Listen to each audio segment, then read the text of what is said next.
When you're working out of a 2-car garage, slightly bigger than a 2-car garage, I guess.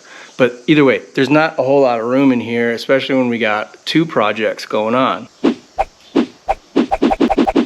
So we're actually gonna finish that up so we can get the bed on. We're also gonna do some wiring. We all love wiring, right? Just me?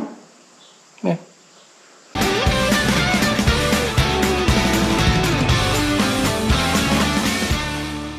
This section of the frame, where I originally cut it to kick it up, there's a big fish plate here. And on said fish plate, I have some holes that are tapped out to 1/4-20. I did not tap them myself. I had my kid do it because I have a horrible track record of tapping holes.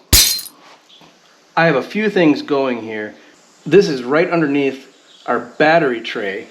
And everything that's hooked up to that battery needs to be protected, whether it's with a fuse or a circuit breaker or whatever. So that's what we're gonna put here. And normally I would not like doing something like that low on the frame in the elements like I'm about to do. But let's be honest, this is gonna be a fair weather cruiser. This ain't coming out in the weather unless it gets stuck in it. So I'm not worried about it.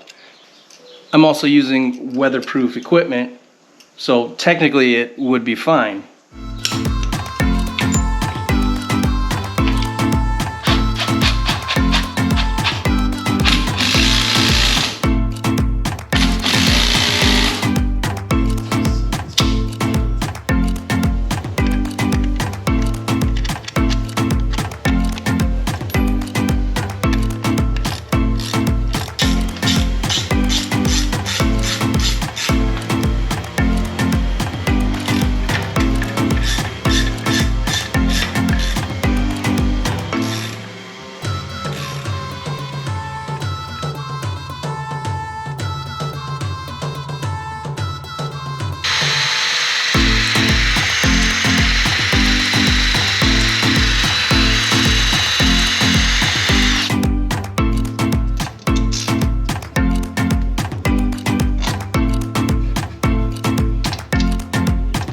So I'm using these ring terminals that Cellterm sent me. Nice resealable package. It's labeled with exactly what it is. Not only that, the part is stamped with what it is. The wire size, the ring size, which are also very true to spec. I dig them. They gave me a link for you guys too. Check it out in the description. Might even be a discount code. Garage LT10. That's for you. I'll tell you what, when I need some more, I'm following that link too. Thank you for helping us out, Cellterm. I got a plastic split loom over the 12-volt power wire here, and I'm running it along with this ground and wrapping it in this Tessa tape. This particular one here is a PET, polyurethane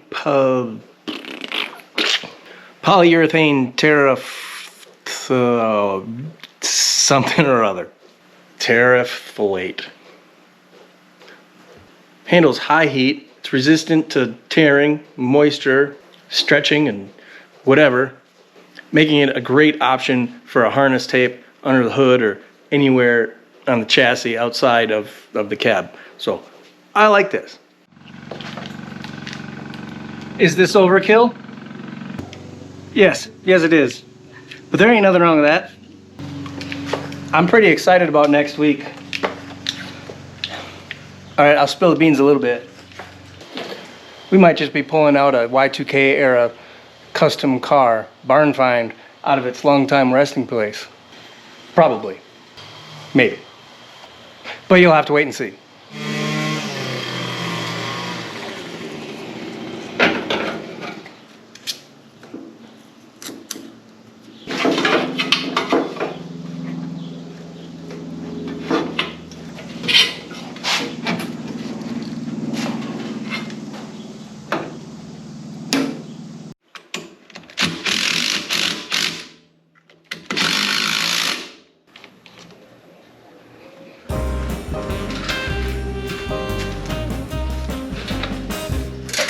I got this old bike at a old folks community flea market in Punta Gorda, Florida. Old folks, like over 50 community. I'm gonna be 48 this year. That ain't old.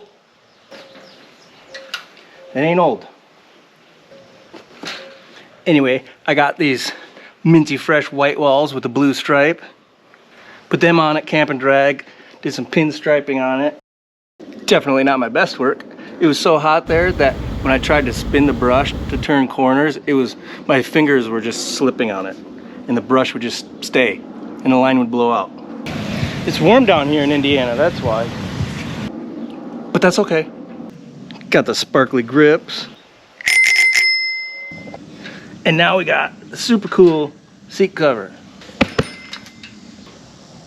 Just needs one more thing.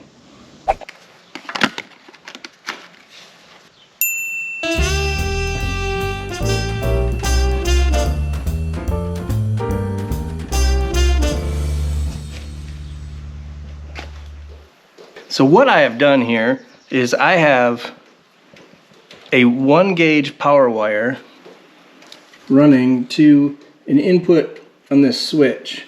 That's just a battery on-off switch.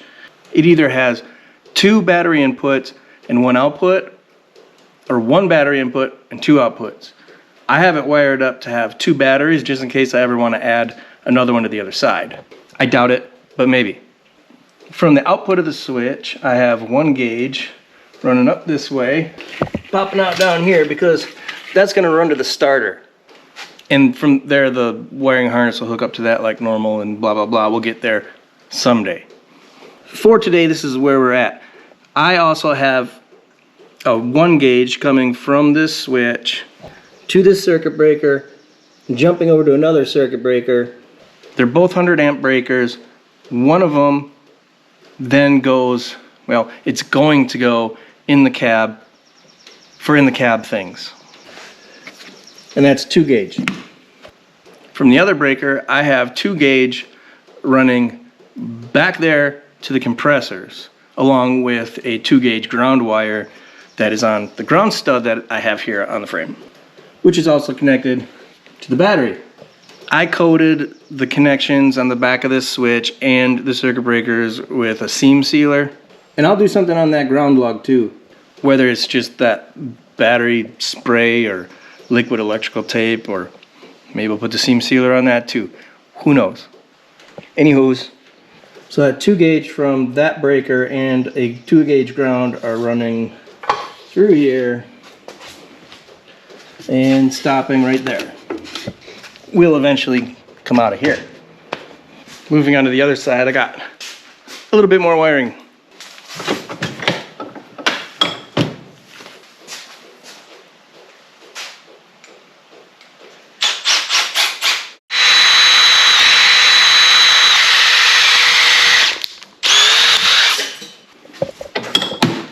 This gray and black twisted pair is going to come from inside to the air horn valve. And this is 10 conduct. It's actually got 10 wires in there. It's all 18 gauge, and I'm running LED taillights, so plenty. 12 taillight wires. We'll have a couple wires for turning on the compressors, fuel gauge, license plate light probably. I'm just gonna kind of guesstimate how long I need this to get to that air horn valve. And also this 10 conduct, I want to make sure that I have enough of this to get where I need to go with it.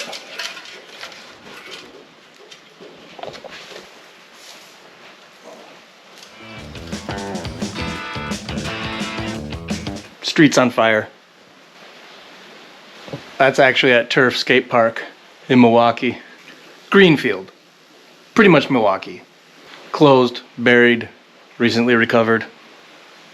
Crazy story about that one. Originally opened in '79 and it closed, I don't know, decades later. But it was like buried, and then in 2010, I think, around there, they found all the old concrete bowls when they were doing like highway work, and then sparked a big save the turf movement. And last year, I think, it reopened. How cool is that? That's pretty neat. Every 6 inches or so, I'm just gonna put a wrap of regular electrical tape on it just to keep this manageable for right now. Think it's gonna rain today? I don't think the heavy stuff's gonna come down for quite a while.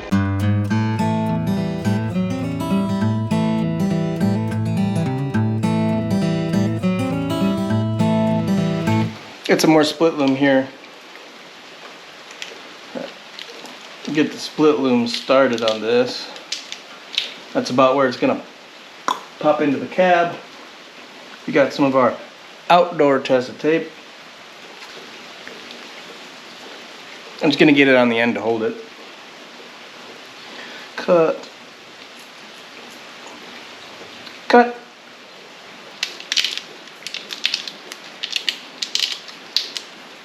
Trick with this stuff is I hold the wire in my left hand and I hold the loom in my right hand with the split towards the wire, obviously.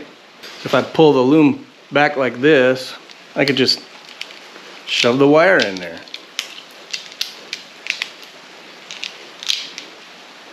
It's not that hard, guys. I don't know why y'all fight with it so much.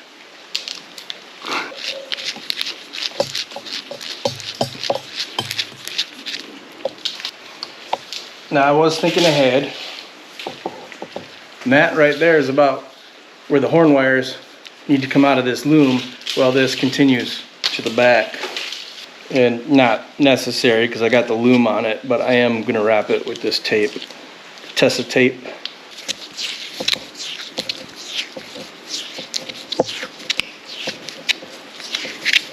I've gotten to my split here. I'm actually going to run that up these.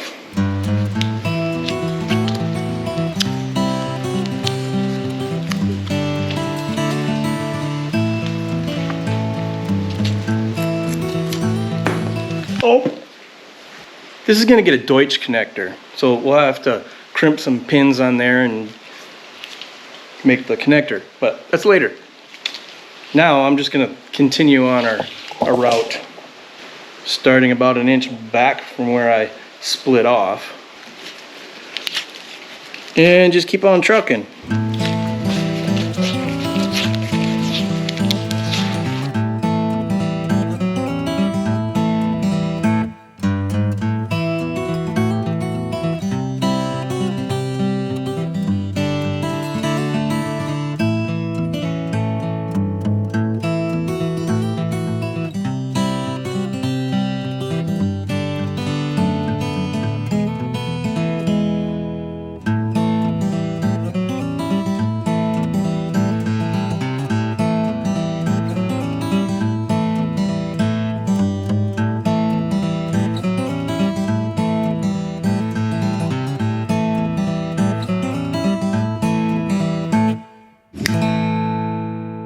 Flush cutters, because that's stupid.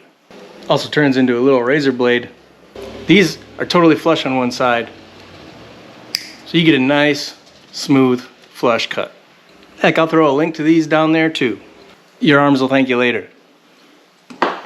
So I ran some of these self tappers in there, pulled them out, dabbed some paint on there, a little Rust-Oleum, and that's not quite dry yet, but I'm going to run these screws in anyway. I'm just trying to prevent it from rusting as much as I can. That is all. And I have these little zip tie mount things. Link below. They are pretty handy.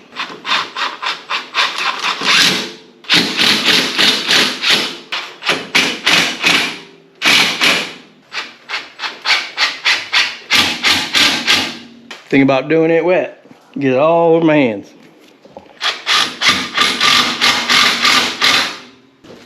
I'm gonna go through and paint the heads of those screws.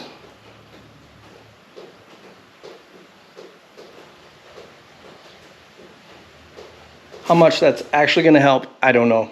It just makes me feel better inside. Nobody cares about your feelings.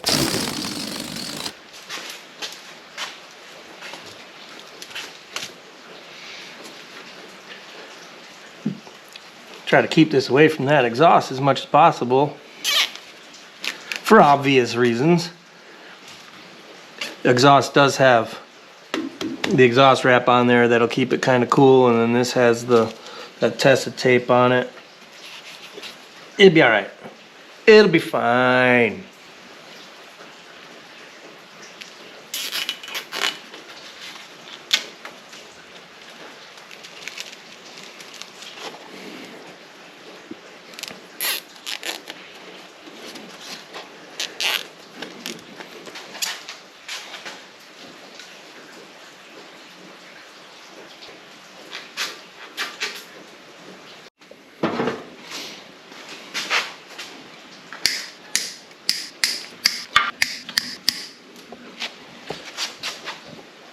Right, so these are the wires from the sending unit here that go up to the fuel gauge. So I need 2 wires on that out of this 10 conduct. We're going to use the brown for ground and the yellow for the signal.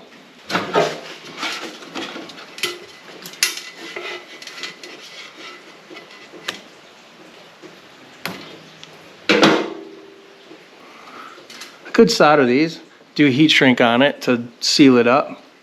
Nothing wrong with that. In fact, a lot of people would say that that's the best way to do it.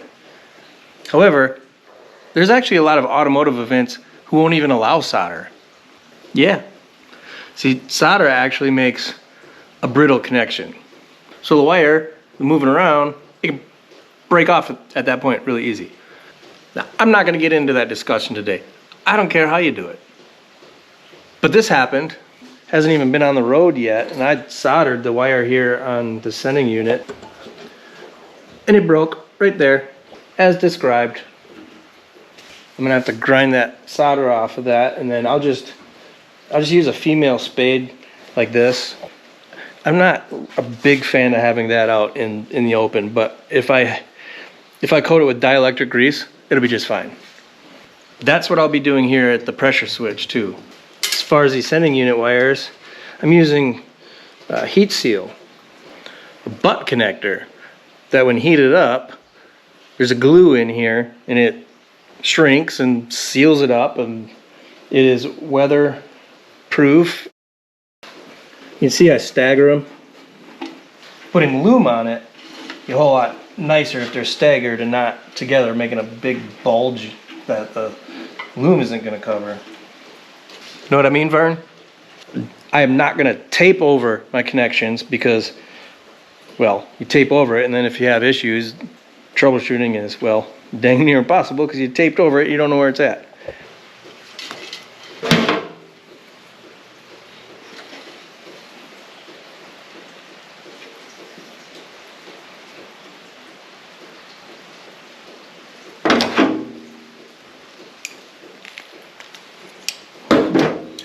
Give it a yank. We're good. We're real good.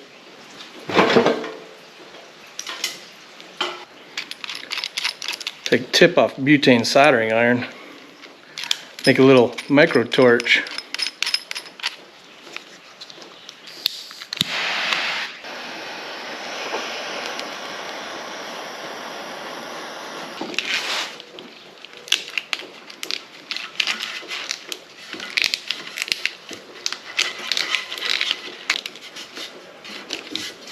I got some loom on it. Put a zip tie here.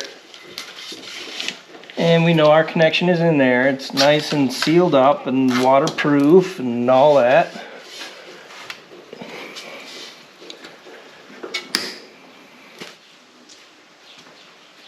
Remember when I said I can't wait till next week? Well, just like that, it's next week. I even dressed up for the occasion. Come on, I like this shirt. I haven't worn this since Florida. Might need a different hat though. What do you think?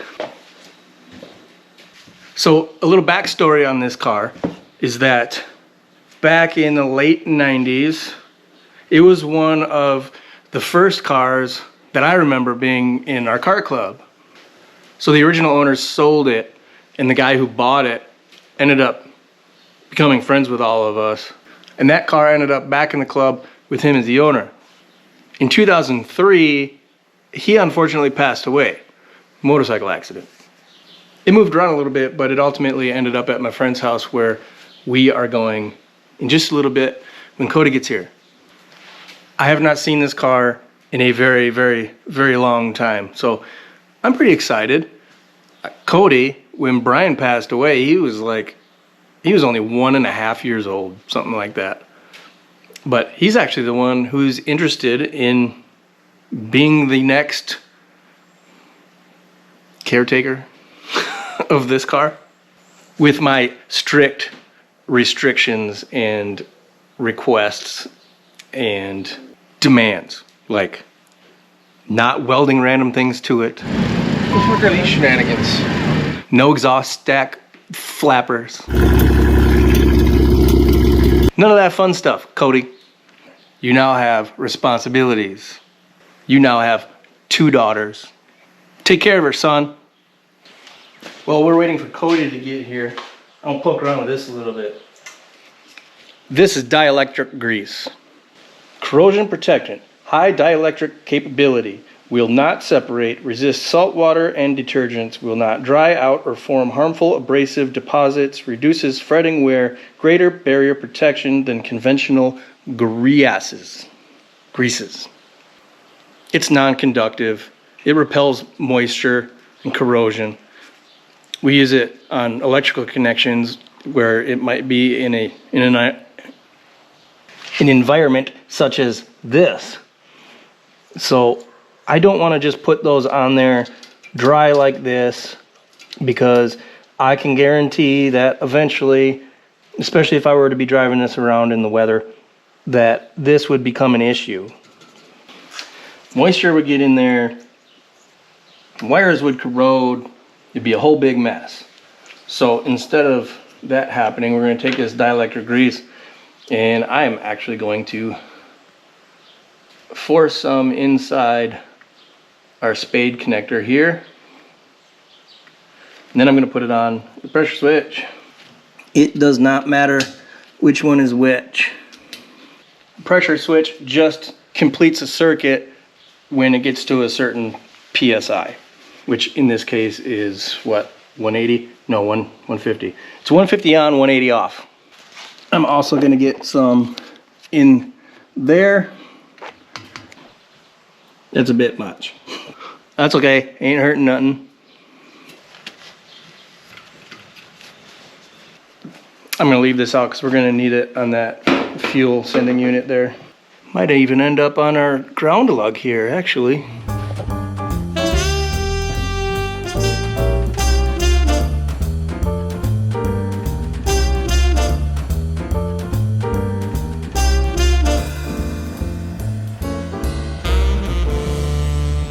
Hold on, time out. Yes, that Suicide Lincoln is dang cool. No, it is not what we were there to look at. Really? Yeah. Cool. Spoiler, he comes back to life.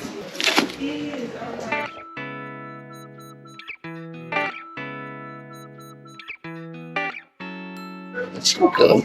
Yeah, actually, that pretty much just needs a vacuum.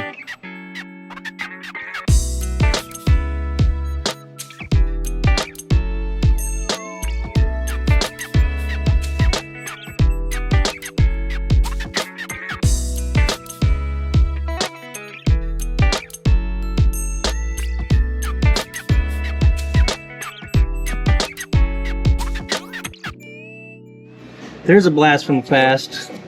Street glow. All right, we're back.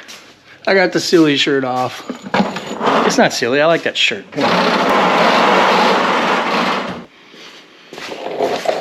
So yeah, that Beretta needs a little bit of work just because it's been sitting around forever. But it's very cool that Cody's gonna take that and do something with it. We didn't bring it home today, but a deal was made. Well worth to trade this into a tire.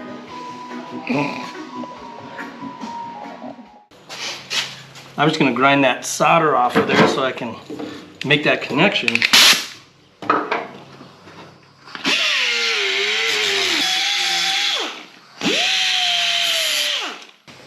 There's like a little piece on the bottom, but I don't think that's gonna affect it. In fact, that might actually help. It does not.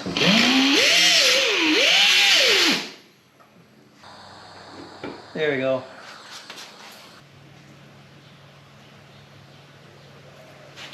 think we need a list. Need to make a list of everything that needs to get done before I call a bunch of people over to help get that bed on there. We got airline yet that we gotta run that way. We're gonna have to pop that wiring and brake line into the cab, which means I need to take all this apart. Gotta wire up them compressors, and I gotta bodywork and paint back here. Ideally, I would do that with the rest of the cab, but again, small area. I need to get that on here. And besides that, this does have good edges. I don't know, I'll deal with that, okay? And all you paint and body guys can just, I don't know, tell me everything I'm doing wrong in the comments, because you're gonna do that anyway. Love you guys. That's it, right? I think that'll do it.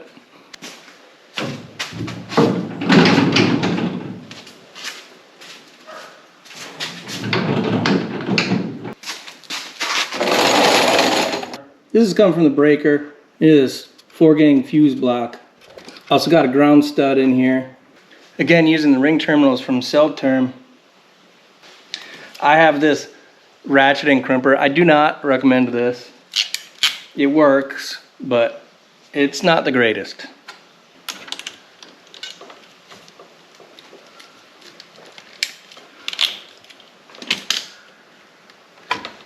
It does crimp that 2-gauge and it ain't coming off, but I don't know, just seems cheap.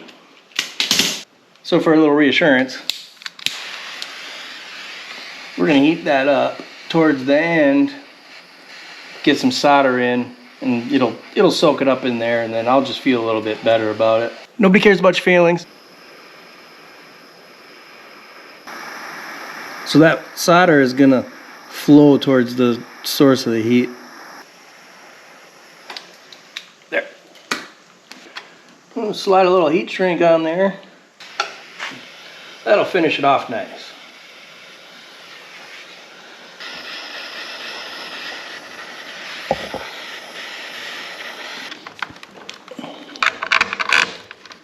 I'm getting kind of low on all my goodies here. Took me forever to find these heat seal ring terminals, Permaseal, and the ring hole is 2 different sizes. I don't like that, but you know what? It don't even matter. So this is a different ratcheting crimper. It has interchangeable jaws on it. So we'll be using this for our Deutsch connectors too when we do that with those guys. This is a way better crimper than this pilot that it just doesn't go to 4-gauge, 2-gauge, whatever. This only goes up to 8.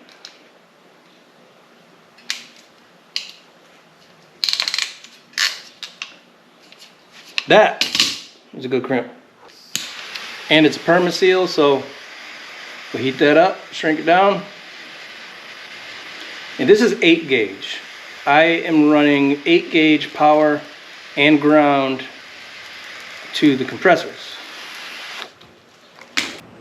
A poor ground, undersized wire, all that makes these compressors work a lot harder than they need to, especially during an initial startup, and that's what takes out relays and whatnots. So before I go any further, I'm going to test my ground here. Grounds are just as important as your 12-volt power. It kind of creates a circle, right? A circuit. Because it's a circle. That's kind of nice. You have a weak spot in that circle, and the whole thing goes to hell. I'm going to take one probe from my multimeter and stick it right in the ground that's going to the compressor. This 8-gauge ground is on this ground stud inside my box.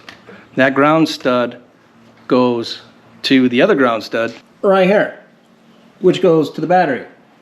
I'm gonna put my meter on the ohmmeter there. We're not connected, so it's reading an open load.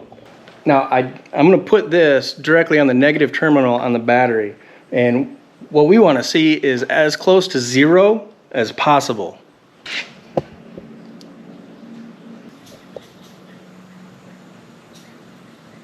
I'd say that's a dang good ground. I'm happy with that. Very happy.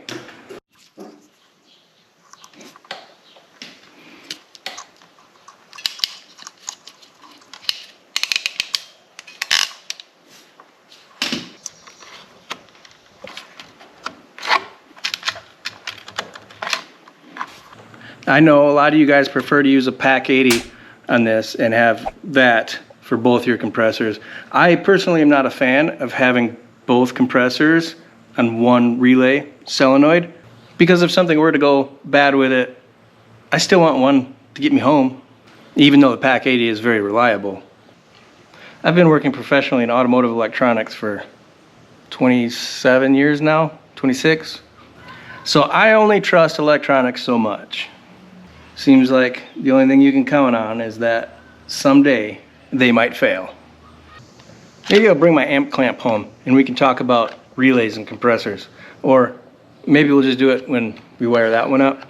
I just don't feel like having that discussion today. Bosch, which is the brand of relay that I like to use, they make a 50 amp relay. I like using those because they don't take up a lot of room. You can have one on each compressor, so if one were to fail, you're still getting home. And you can throw one in your glove box. However, that's not what I'm doing on this one. Why, I don't know. I just trying something different, I guess. These relays I have in here, they're actually supposed to be rated at 200 amps each. And even though that they're rated at 200 amps, I still have two of them, one on each compressor. I got them at a local electric supplied distributor kind of place. It's a place I found when I had to get a new run capacitor for my big air compressor there. I don't know what these are generally used for, hot tubs or something. I'm still gonna throw a 50 amp relay in the glove box, just in case. So I have 8 gauge Permaseals here, heat seals. I'm gonna use these to connect this 8 gauge wire to the wires coming out of the air compressor. Again, staggering them.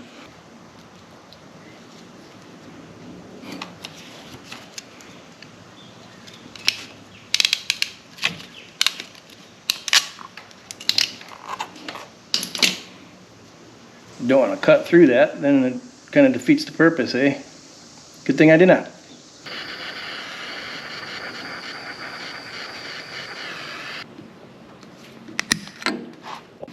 You got a little 4-gang fuse block here, and that feeds each compressor individually. And this one here, I'm just going to stick a little 5 amp in it. That's going to be the power for our relays pressure switch. We're also going to have an on-off switch. So what I ended up with here is that all of my air-ride electronics and power sources are right here and at the battery. And it is in a waterproof box.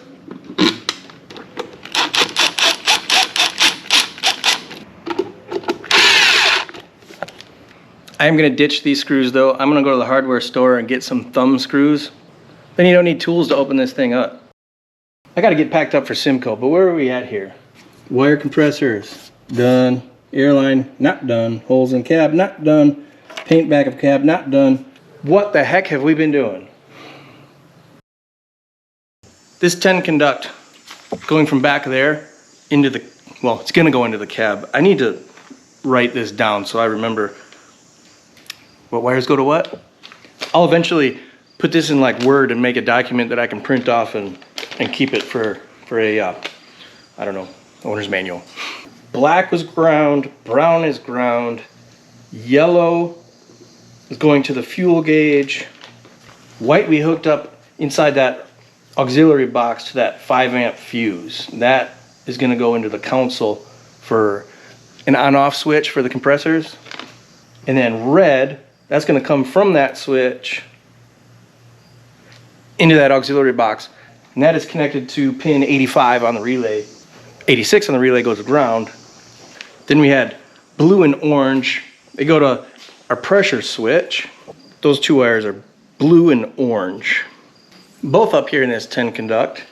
This whole thing is going to go into that console. All further connections for the air ride stuff is going to be in there. So if we twist these together, we'll say the orange to the white, which would be 12 volt constant hot, right? Right, that's what we said. So that leaves us with red that goes to our relays, and blue, which is the other side of the pressure switch. So if we touch that blue and red together, it should technically turn on those compressors. Let's see.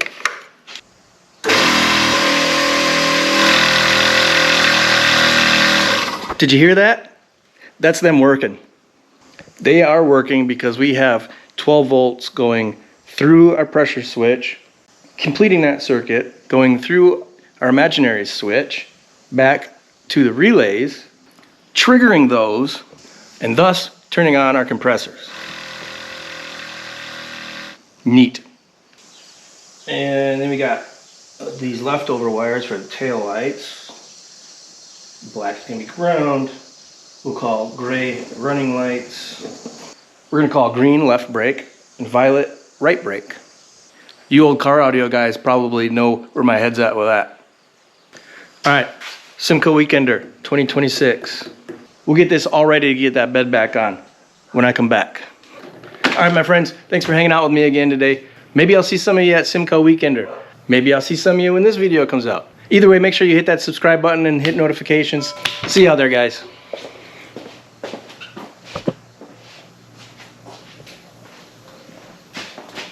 What?